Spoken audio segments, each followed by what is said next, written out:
Well, here we are. What I think it's 120 days now. We've been in lockdown.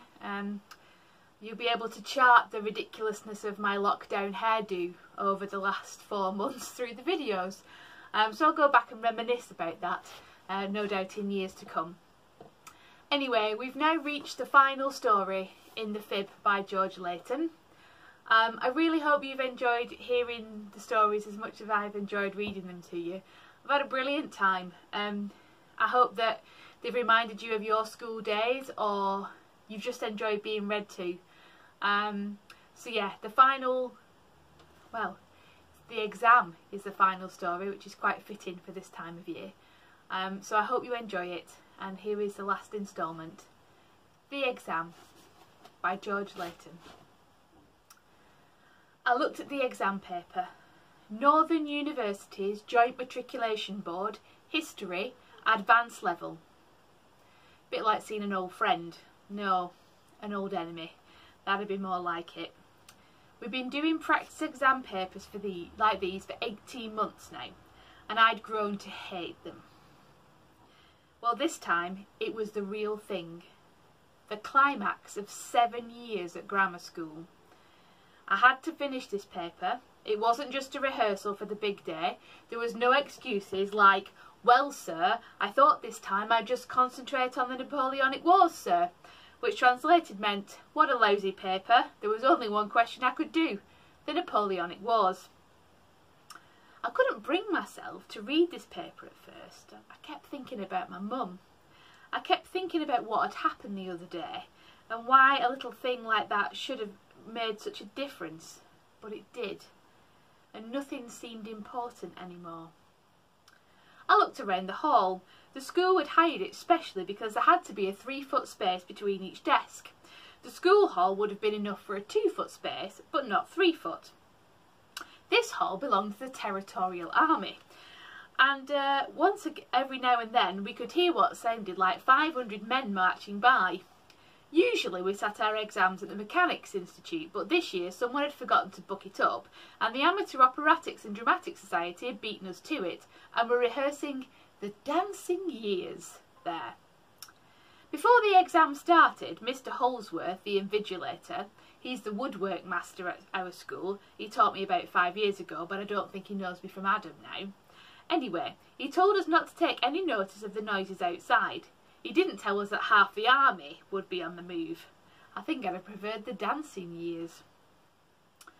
As I was looking around, I could see all the other lads engrossed in their work. I could see Norbert Lightoller picking his nose. I had to laugh to myself. For 7 years I'd watched Norbert Lightoller pick his nose. He can't help it. He doesn't know he's doing it. Must help him concentrate, I suppose. I mean, some people bite their nails when they're concentrating, some people chew gum. Well, Norbert, he picks his nose. I remember when we first came to school, one of our teachers shouted, "Wrong way home, Lightoller!" We didn't know what he meant, of course, but everyone soon realised, except Norbert. After a while, nobody noticed anymore. We just left him alone. It's funny, really. Out of our crowd, there's only Norbert and me still here.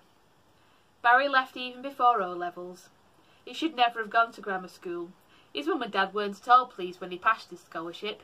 Too much expense, they said. Actually, they didn't believe him at first. They said it wasn't possible. Nobody thought Barry'd get into... You couldn't blame them either. Nobody thought Barry'd get into grammar school. Anyway, he left before he was 16. He's working in a butcher's shop now. Doing all right too. Saw him the other day. He's assistant manager. Reckons he'll be the manager when they open a new branch. Telling you, kid, when I'm managing this branch, I'll be knocking up 40 or 50 quid a week, basic, and then there's my commission. I told him all about prospects and future and all that, you know, like my mum tells me, but I didn't convince him. I didn't even convince myself. What are you talking about, future and prospects? 19 and managing my own shop nearly? That isn't a bad future, is it? I had to agree with him. I mean, what do you do at weekends? How much money do you have to spend? I told him about my grocery round. I do a grocery round at Atkinson's. Get a couple of quid for that. Couple of quid? Yeah, my mum gives me another couple. Not much, is it? £4. It lasts me. Does it eckers like? Lasts me. By Thursday, I've always had to cadge off my mum. Well, all I can say is leaving school was the best thing that happened to me. As I was reading the exam paper, I started to think that leaving school would have been the best thing to happen to me too. It's ridiculous. I'm nearly 18 and still at school.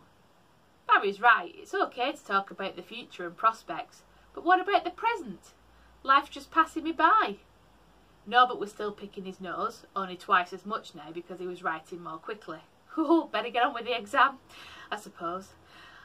I started reading through and then ticked the questions I thought I could answer. But honest, I reckon one of the biggest mistakes of my life was passing the scholarship to grammar school. I would have been alright if I hadn't gone to grammar. I'd have left school at 15, got a regular job, and by now I'd have some cash in my pocket. No, I don't mean that, but it does seem a bit of a waste of time. Same with these A-levels. I'm not bothered about going to university, but my mum talks to me about prospects and future and how she's going to work so hard so I can go on studying. I can't turn around and tell her that she's wasting her time, can I? Because, well, she's my mum. She's always right.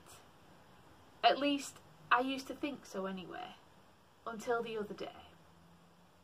I mean, if it hadn't been for my mum, I would have jacked in this lot ages ago, like Barry and Tony.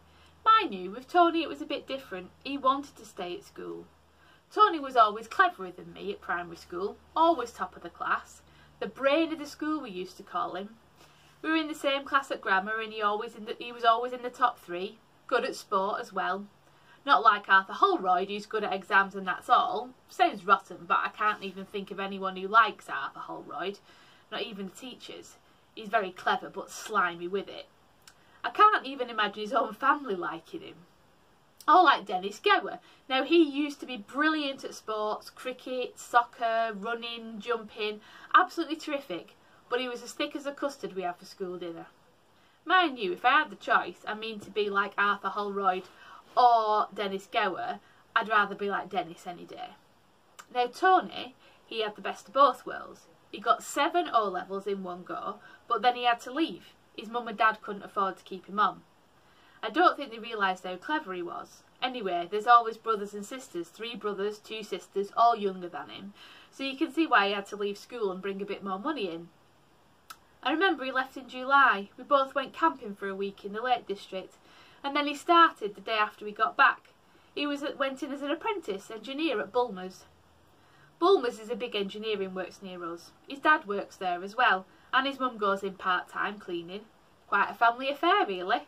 I sometimes kid on him about it. Get a few more of your families at Bulmer's and you might as well move in. No need for that. There's talk of them transferring the works to our house.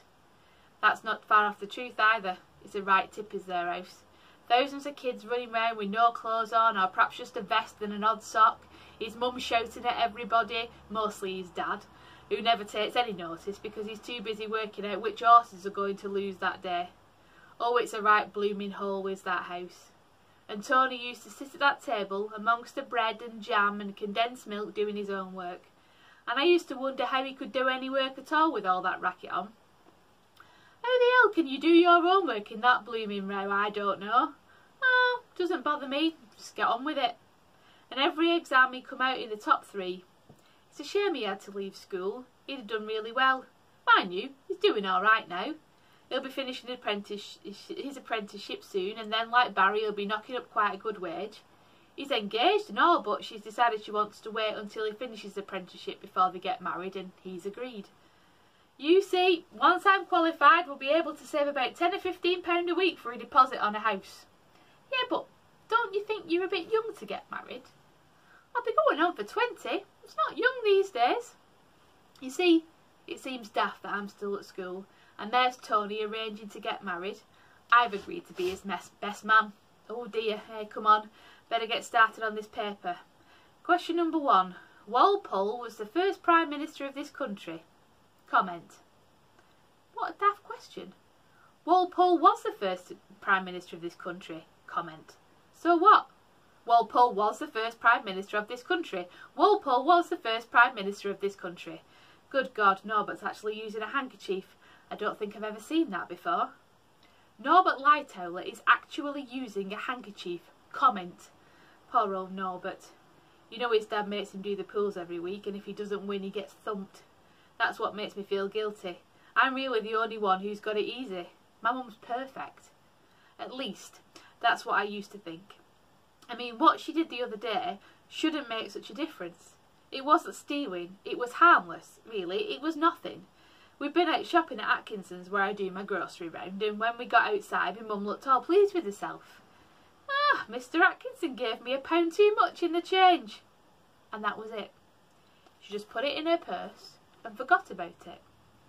And all I could think was, if it had been me, she'd have sent me straight back. But she just dismissed it. I never said anything to her, but everything seemed different from then on. Suddenly, Mr. Holsworth shouted something out. "All right, boys, you can stop writing now."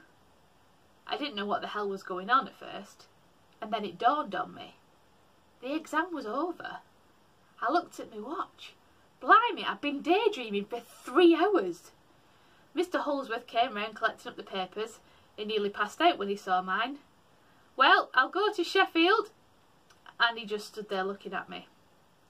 I couldn't think of anything else to say, so I mumbled something about it being a difficult paper and that I'd been unlucky with the questions. And when my mum asked me that night how I'd got on, I just told her I didn't finish the paper. That didn't bother her. "Oh, you'll pass with flying colours, I know you will. You'll be at university soon." I've been working at Bulmer's for 3 months now. My mum was very upset at first when I didn't get into university, but she was alright after a while. It's not too bad at Bulmer's. It's a change from school anyway. I don't see much of Tony though. You see, I'm in the office. I'm a white collar worker. My mum's very proud of me. Well, that just about wraps it up from the kids in the fib. Thanks very much for listening to all these stories. This is not the end. We'll be back with something else, something different, to keep you going for as long as we need to. But yeah, take care, and we'll see you for another story again very soon.